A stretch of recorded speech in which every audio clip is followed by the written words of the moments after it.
എല്ലാവർക്കും കേളി മീഡിയയിലേക്ക് സ്വാഗതം. എൻ്റെ ചാനൽ ആദ്യമായിട്ട് കാണുകയാണെങ്കിൽ സബ്സ്ക്രൈബ് ചെയ്യുക, സപ്പോർട്ട് ചെയ്യുക, നിങ്ങളുടെ വിലയേറിയ അഭിപ്രായങ്ങൾ കമൻറ്റായി രേഖപ്പെടുത്തുക, മറ്റുള്ളവർക്ക് കൂടി ഷെയർ ചെയ്ത് കൊടുക്കുക. സീരിയൽ ഇഷ്ടപ്പെടുന്ന എല്ലാ കൂട്ടുകാർക്കും നമ്മുടെ കുടുംബശ്രീ ശാരദ സീരിയലിൻ്റെ എപ്പിസോഡിലേക്ക് സ്വാഗതം. ഇന്നത്തെ എപ്പിസോഡ് എല്ലാവരും കണ്ടുവെന്ന് വിശ്വസിക്കുന്നു. നമ്മുടെ എപ്പിസോഡിൽ വിഷ്ണു എടുത്ത വാടക വീട്ടിലേക്ക് സത്യഭാമയും രാഘവനാരെയും കൂട്ടിക്കൊണ്ടുവന്ന സീനുകളാണ് ഇന്നുണ്ടായിരുന്നത്. അവിടെ സത്യഭാമയ്ക്ക് പഴയ അഹങ്കാരത്തിന് ഒരു കുറവുമില്ല. അപ്പോൾ രാഘവൻ നായർ ഇടയ്ക്കിടയ്ക്ക് പറയുന്നുണ്ട്, അതൊക്കെ കുറയ്ക്കണം, ഇനിയും നീ അഹങ്കാരം വെച്ചുകൊണ്ടിരിക്കലെന്നൊക്കെ പറയുന്നു. അങ്ങനെ ആ വീട്ടിലേക്ക് കടന്നു ചെല്ലുന്നു.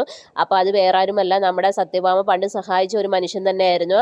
അയാളുടെ സുബൈർ എന്ന് പറഞ്ഞ അയാളുടെ ലോറിയാണ് വിഷ്ണു ഓടിക്കുന്നത്. അത് പ്രകാരമാണ് ആ വീട് വാടകയ്ക്ക് കൊടുത്തത്. അയാൾക്കൊരു മകളുണ്ട്, നൂറ്.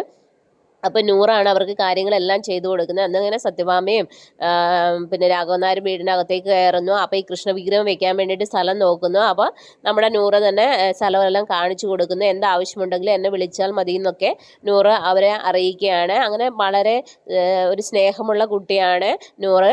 അപ്പോൾ നമ്മുടെ സത്യഭാമ പറയുന്നത്, ഇങ്ങനെയുള്ള കുട്ടികളെ കാണാൻ ഇപ്പം കഴിയില്ല, എന്തൊരു ഗുരുത്വമുള്ള കുട്ടിയാണ് എന്നുള്ള രീതിയിലൊക്കെ രാഘവനാരും അങ്ങോട്ടും ഇങ്ങോട്ടും പറയാണ്. അപ്പം വിഷ്ണു പറയുന്നു, എന്നാൽ ഞാൻ പോട്ടെ എന്ന് ചോദിക്കുന്നു. അപ്പോൾ സത്യഭാമ ചോദിക്കുന്നത് എങ്ങോട്ടേക്കാണ്. അപ്പോൾ പറയുന്നത്, എനിക്ക് ജോലിക്ക് പോകണമെന്ന് പറയുന്നത്. എന്ത് ജോലി? അപ്പം വിഷ്ണു പറയുന്നത്, ഇങ്ങനെ ഡ്രൈവറായിട്ടാണ് പോകുന്നതെന്ന് പറഞ്ഞു. അപ്പോൾ സത്യഭാമ പറയുന്നു, ഡ്രൈവറോ, എൻ്റെ മകനോ?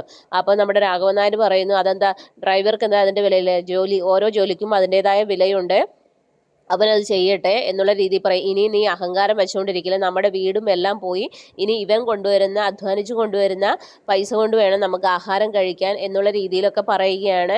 എന്നാലും സത്യഭാമയ്ക്ക് ആ പഴയ അഹങ്കാരത്തിന് ഒരു കുറവുമില്ല.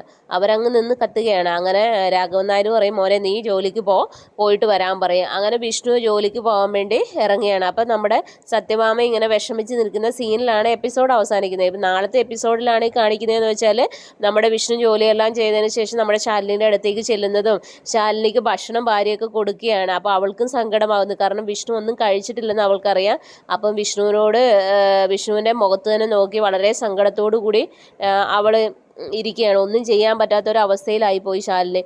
അങ്ങനെ ഭക്ഷണം നമ്മുടെ ശാലിനിക്ക് ആദ്യം വാരി കൊടുക്കുന്നു. അതിനുശേഷം ശാലിനി തന്നെ ആ സ്പൂണ് കൊടുക്കാൻ നേരത്ത് തിരിച്ച് വിഷ്ണുവിൻ്റെ വായിലേക്ക് വെച്ച് കൊടുക്കുന്നു. അപ്പം വിഷ്ണുവിൻ്റെ കണ്ണൊക്കെ നിറഞ്ഞു വരുന്നുണ്ട്. അങ്ങനെയുള്ള നല്ല മുഹൂർത്തങ്ങളാണ് നാളത്തെ എപ്പിസോഡിലുള്ളത്. അപ്പം നാളത്തെ എപ്പിസോഡിനായി എല്ലാവരും വെയിറ്റ് ചെയ്യുക. അപ്പോൾ ഓക്കെ, ബൈ ബൈ.